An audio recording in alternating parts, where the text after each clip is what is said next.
Pirms 2 gadiem mana ikdiena izskatījās šādi. Mājasdarbs pēc mājasdarba, mācīšanās kontroldarbiem.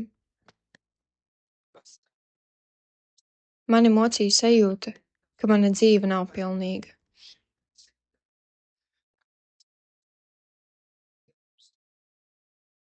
Kurš būtu domājis, ka viens Instagram ieraksts var tik ļoti izmainīt manu ikdienu? Aiziet uz bezmaksas galdaspēļu vakaru jauniešu centrā Kaņieris bija labākais lēmums pēdējā laikā. Tikai tur es pa īstam aptvēru, cik ļoti man pietrūka kopienas. Pat ēdiens palika garšīgāks, baudot to ar draugiem.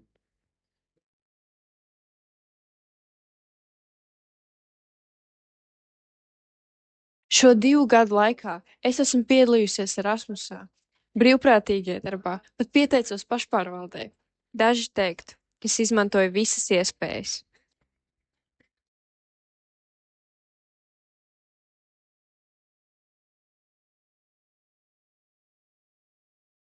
PS.